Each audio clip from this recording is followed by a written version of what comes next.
welcome Sonja Ajuja. Thank you. Okay. Wow, you never know who you are until somebody introduces you. I tell you, I mean, it's a fun thing. I should go around and get introduced all the time. So I'm not as fully prepared as Judy was, but I do have a few notes that I've made along with the PowerPoint slides that I've prepared to talk today. There's really three things that I'm trying to work this group through. And first, it's just to get a little bit of our topic is trust. I don't know if you've all kind of seen that. This is my, the topic is trust. And it was something that Judy said that everybody could relate to. It shows up in the work that you do, and it's a key aspect of how you work with people in communities. I'm really self-conscious about the need to kind of do some kind of introductions, and at the same time feeling like it would be really difficult to do a full round of introductions and have everyone say who they are and what work they do. I'm also self-conscious about the idea that I don't know all of your job titles. Typically in a forum like this, I'll say everybody who's a school community liaison, raise your hand or stand up. Is that a title that anybody has? Okay, a school community liaison. Okay, a few of you are, stand up. Those who are school community liaisons who have that title. So you get a sense of who's in the room. Just a sense. You don't have to stand up for a long time. Oh, just a couple of you. Okay, what's another title that somebody's got? Social worker. Who in this room is a social worker, either by education, and that's the label that you bring, the credential that you bring, or your job title is social worker? I know there's at least one. Okay, so this isn't getting me the numbers that I had hoped for. What are some of, okay, you three at the back, what are your job titles? Site coordinator. Site coordinator for? Family Resource Center. Okay, Family Resource Center site coordinators. Or Family Resource Center people. Okay, that's a little better. That's a little better. Okay. I do know Ann. So Ann, I don't even know what your title is. You do a family. Administrator for Early Childhood Extended Learning. Oh, okay, so Early Childhood Program Administrators. Early Childhood Program Administrators? You need some more of those in this group. Okay. Barbara, I don't know what your title is. Oh, what title? Co-coordinator for the Parent Information and Resource Center. Okay. So, How many? Parent information coordinators or parent information providers. Okay, this is still also not working that well. All right, I'm going to go ahead then and start with my first question. The topic is about trust. And so I'm going to trust that you all will take every opportunity to get to know someone else in the room through the use of the questions that I have. We're going to spend some time kind of exploring what trust is for you and your experiences and your relationships. Then we're going to actually go through, I did some research because trust is, like this mysterious thing that we don't just already know about. So I did some research to see what is it that the quote-unquote experts say. And so I've got a little bit of that to share with you. I did not exhaust you with all the stuff that I came up with. There's so much stuff. It's amazing how much stuff is out there about trust. But I do have a few of the pieces that I thought would be interesting and provocative. And then last, we're going to piggyback onto what Judy gave as an introduction, and we're going to spend some more time thinking about this environment, how you create the space that you want to have to continue the Friday cafes. The first two questions are, my first question is, how do you trust? Are you someone who implicitly trusts others and they have to do something to betray your trust? Are there specific behaviors that break trust for you? So I'm going to ask you just with that question, let's just go to the second one, or are you someone who is more skeptical at first, and others have to win your trust. What are the barriers to building trusting relationships that you experience? So, in light of that, and in light of the tight space, I'm going to ask you to find someone in the room that you don't know and identify which of these you are. Whether you're someone who trusts in the beginning or who has to spend a little time before you give up that trust. Okay? So stand up, find someone you don't know, and have that conversation.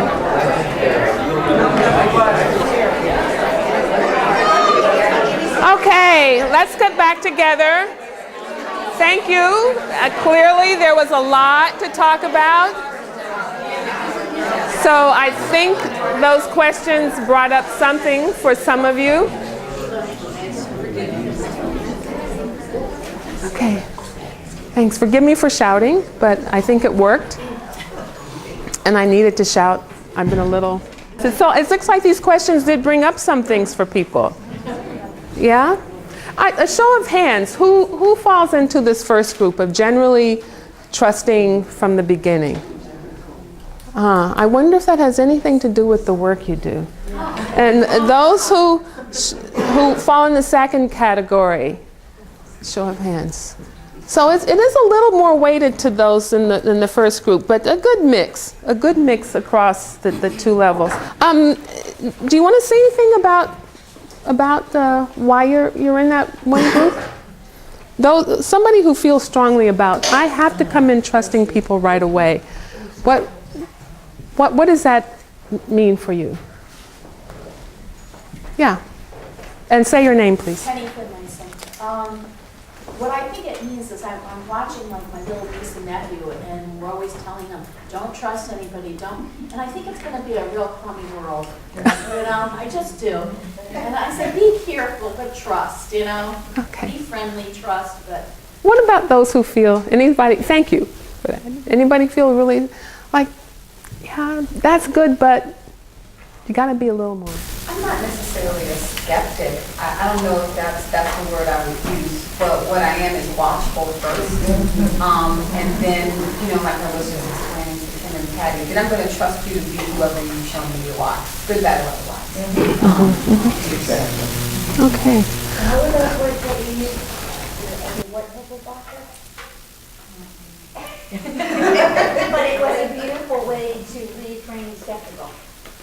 And that, Did I just say it? you did, that's okay. Okay. But she's watchful. So continuing to build on that, and thinking about just recently, I'm thinking school has started. Most of you, all of you are involved with public schools in one way, shape, or form or another? Yes. Yeah. Oh, that's what I should have asked. Who's involved with the public school? Okay, yeah. Okay, so school has started recently, last month and a bit. And so I'm just wondering, is trust showing up in any way? Is there, this says, your trust stories. Have issues of trust shown up? And what experiences have you had that involve trust or distrust? Mistrust, distrust. I wasn't sure which way to go. Yeah. Sure. Your name? The last one, Eddie. Eddie. From Hartford. Eddie from Hartford. The enrollment data, right? We're responsible for placing students in schools. The schools say we don't have more space. We see the computer information that says you do have space. Okay. So what do you trust the data, or you do trust the Or person? do we go and count the kids? Or do you go and count the kids? Why is that an issue? Why is that a concern? I mean, I know you want to have spaces for all the children and that kind of thing, but other than the technicalities of making sure that there's room for all the kids, what's going on in that difference? It's called money. The fact that every child brings an amount of his or her head, and therefore, if I if I'm able to say that in my school I have 35 kids, I'm getting money for 35 kids. Even in some instances, and I'm not accusing, but there may be situations where 3 of those kids had already left, and I know that. But I'm still not taking them off the computer until after October 1st. Because imagine, yeah. And everyone's in cahoots. The principal, I mean, I know that the principals, keep them on the books till October 1st. And the teachers don't want more children. They've lost 5, but they don't want you to know that, Eddie. So the money's still there, but they still have 5 less kids, which is better for them. And it's tough, and it's tough as in central office because you know they're not telling the truth. So this is interesting because this is really a question about, what is this a question about? Maybe because I'm hearing it's a question about sort of systems issues. It's not about the people. So, but. Yeah, I'm gonna say, but. I heard it in other corridors of the room. Educationally, whether there's data or research to back it up or not, we feel less is more. The less amount of students in the teacher's classroom, the more that each student will get from that teacher. And I know that there's studies. So there's, in addition to kind of the systems questions, and maybe there's a piece of the person wanting to do better under the circumstances that they're in for the children in their charge. So there's a trust piece that's around, I'm going to do what's best for my kids because that's what I'm here for, even if it means I'm not so transparent on the data piece. Is that, yeah? Or sometimes the data's there. You have 35 kids in this class. We can't have 35 kids in the kindergarten. So we have a teacher, we have kids, we need space. Yeah. We didn't know that 2 months ago. You needed a space in a building that has no more space, so where are you going to put them? Okay. Here and then this gentleman. Yes. I think the core of the issue is not necessarily about data. I don't think it's necessarily about money. I think it's if I am honest, I question whether my needs are being met. And I think that's what the core of the trust issue is, regardless of the situation. If I have full disclosure, can I trust you to meet my needs? This is so important. Is it Tamila? Tamili? Tamika. Oh, it looks like an L because it's folded up. No, it's not your. It's a, that's all right. I always say I got a D in penmanship, and that was only because I actually did know the alphabet. Otherwise, it would have been an F. But no, you wrote it just fine. It's just a little folded up. So Tamika, this issue of needs being met is really kind of at the bottom. Yes, sir. And that rolls right into what I was going to kind of piggyback on, is about relationships. We're talking about numbers and data and all that, but at the core of this is about relationships between schools and parents. If you're dealing with data, what parents looking at it and feeling and what kind of relationship are you building with them? When you're denying them based on data, you're not really trying to meet their needs and their children's needs. And I could go on, but you just set this up so nicely that I had to move on just a little bit. Trust is a relationship value, and it determines the quality of interaction between individuals, which is what you all have been talking about. I mean, I didn't make this up. This is one of the things that I came up with in some of the research, and I just said, I'll just use that sentence.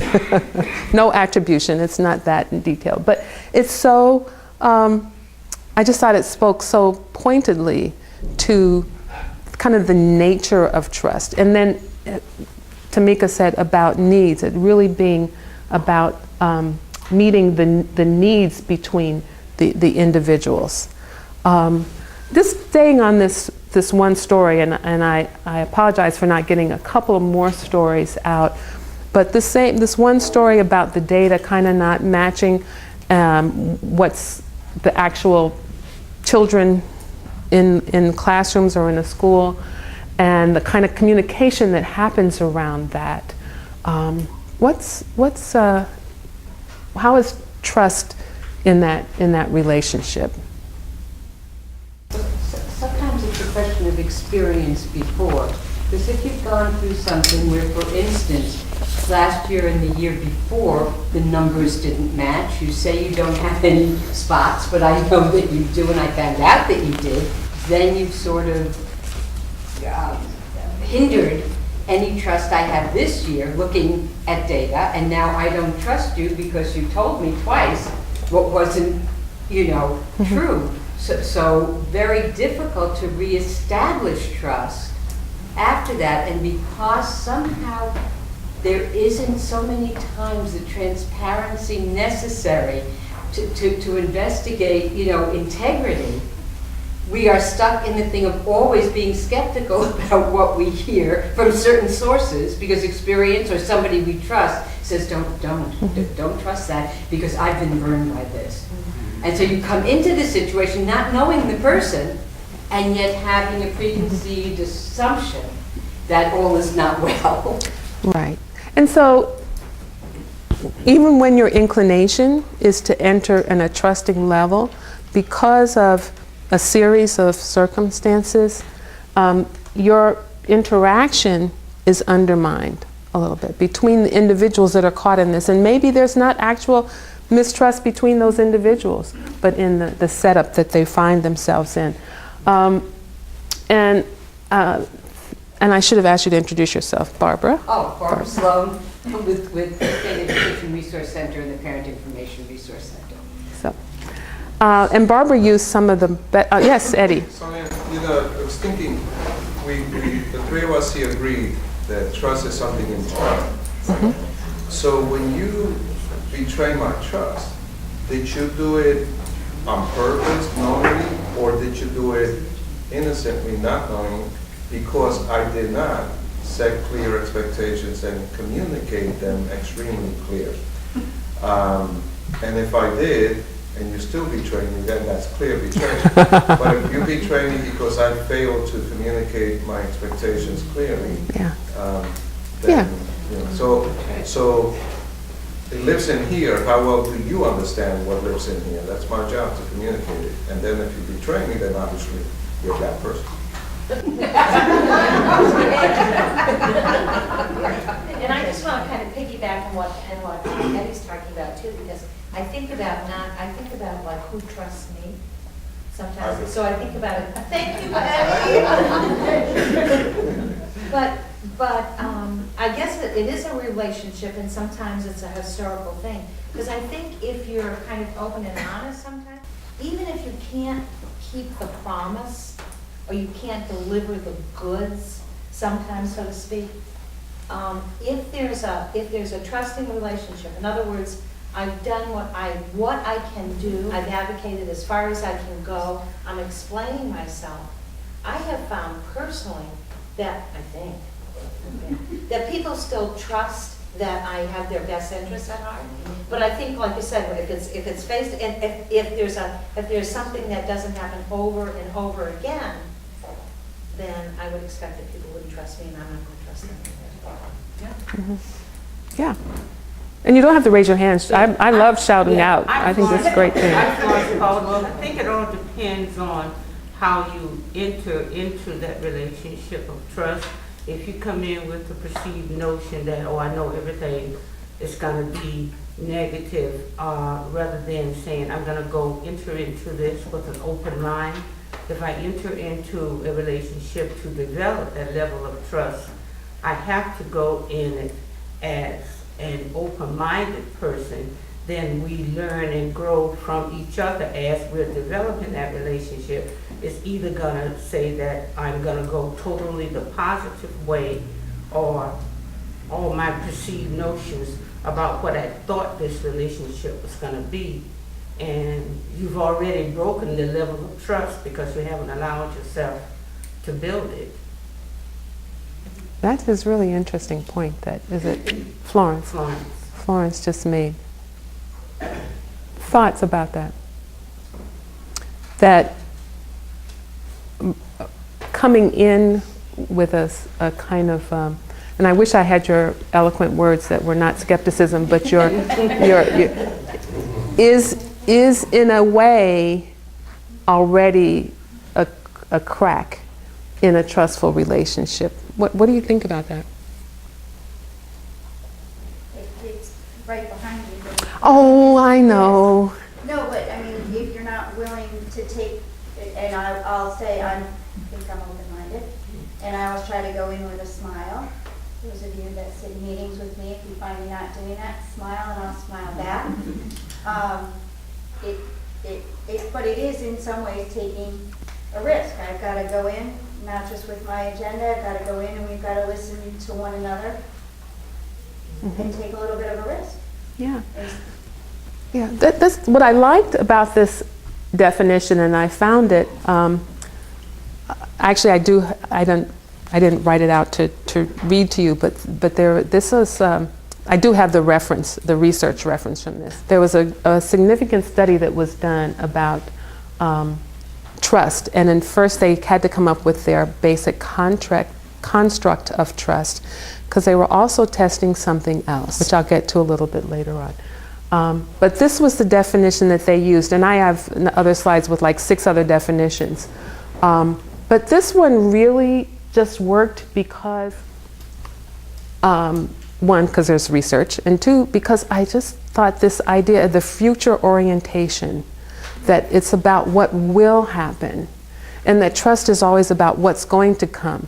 You know, because I had this past experience with this information of data, I'm just really not sure what's going to happen in this relationship. So the future orientation, and that this person will have and will act according with benevolence, reliability. I mean, they're just saying everything you all just already said.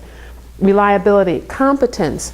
And then Betsy said, competence is somewhat forgivable if you have the benevolence and the integrity, if we have that connection, that relationship, that benevolence, that caring, and openness. Who said transparency? Somebody said transparency. And I think the topic, I have to check with Judy for your next one, is going to be talking about respect. So it's really coming in a respectful posture. Any thoughts about that?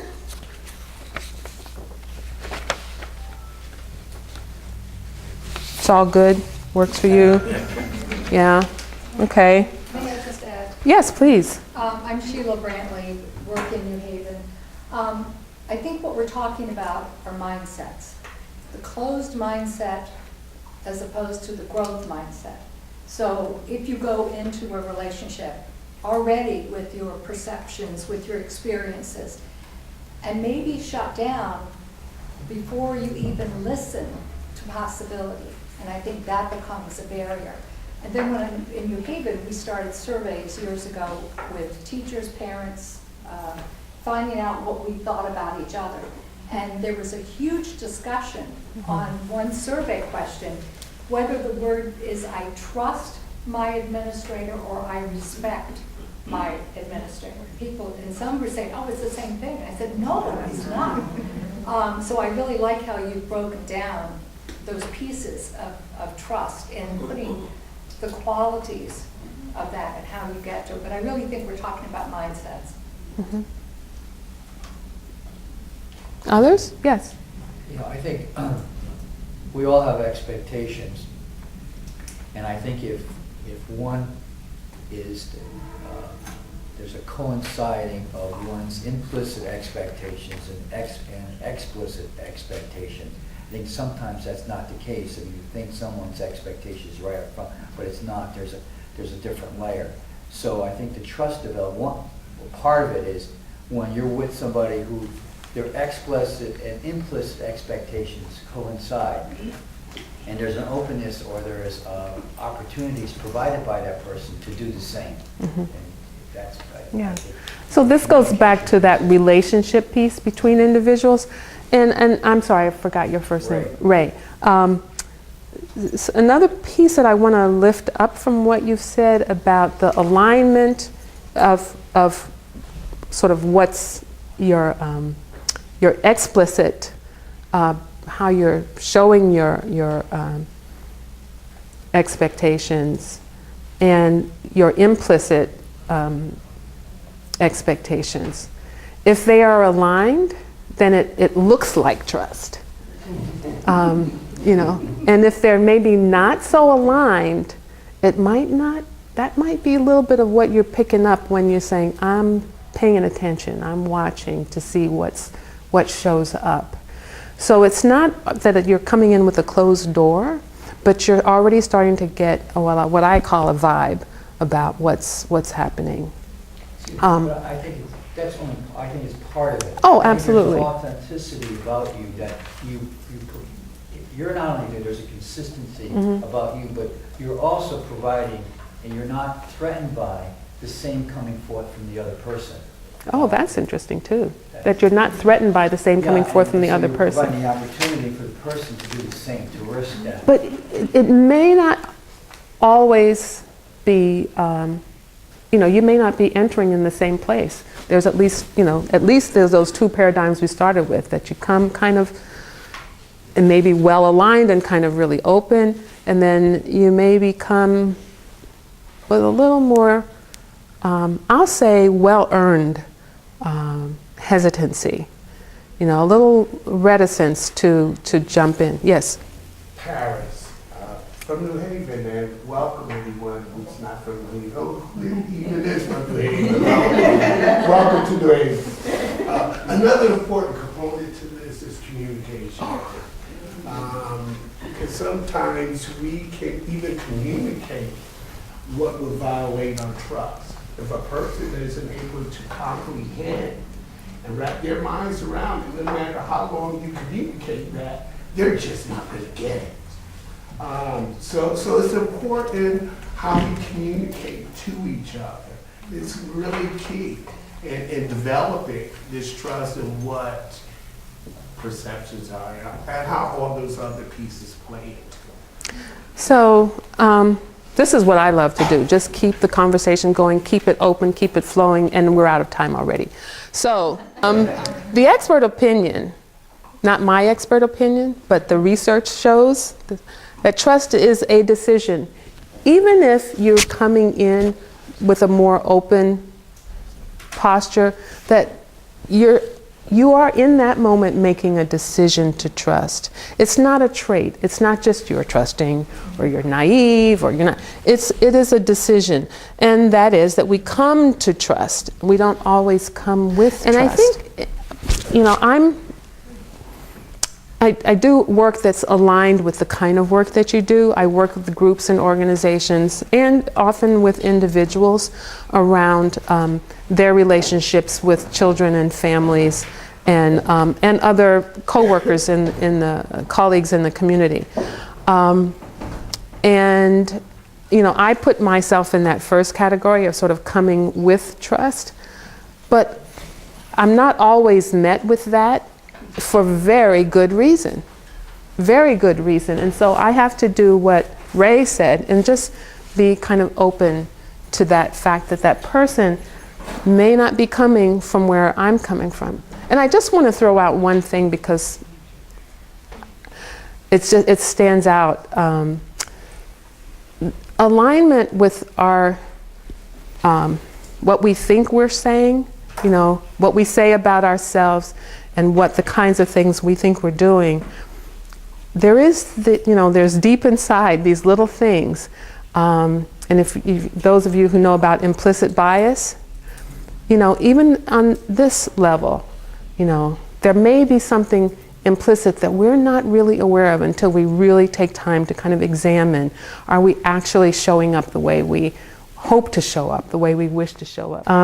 Moving right along, when trust is broken, and as Betsy already told us, people will deal with it if you have a lapse of competence. I didn't know something, I didn't say, and I didn't communicate something.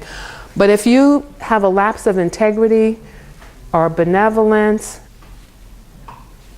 you know, so, you know, simple. Do what you say you will do. There's a lot here that's important, that there's a lot of myths that once you've lost it can't be restored. It may be difficult, but it will come back if you work on it. And if you pay attention to those things, the benevolence, the competence, the reliability and the integrity. and that trusting people is too risky. Not trusting people is a greater risk, because we all are connected. There's some euphemism around that. And that you establish trust one person at a time. I think that's an important one to highlight. Establishing trust with one establishes trust with the many. You know, we all talk about, you know, sort of ambassadors into a group, or, you know, I mean, you're sitting here listening to me because you trust Judy, you know, or the department, or Betsy. I mean, you know, like, who am I? And I know enough people in this room to say, like, who am I to be standing up here? So, you know, I have that benefit, and just think about that. So, this is the really interesting research about that trust is all the things we talked about, but it's also this positivity and a positive approach that, you know, that things are hopeful, that you can recover. You know, sort of look on the bright side, the optimism that it is possible, and that it is doable. Not foolishly so, but, you know, with a plan, with practicality. And with that, I just really want to, I don't really want to, but I have to. Authenticity, transparency, and positivity. And I believe you all said those things. I believe all those words showed up in the conversation that we had. And I thought that was a nice picture. So, we really need to have sort of 3 conversations, and we have about 20 minutes to do it. So that's not much time. So let's just do really quick. Any further kind of reflections on trust? Anything that just like... any takeaways that you said, like, this is great to hear? So I'm Veronica from Sept, and I too welcome you to New Haven. So the aha for me was that trust is a decision and not part of your personality, because I've lived that it's part of my personality. So it was good for me to hear that it is part of my personality, but it was a choice that I made to trust you.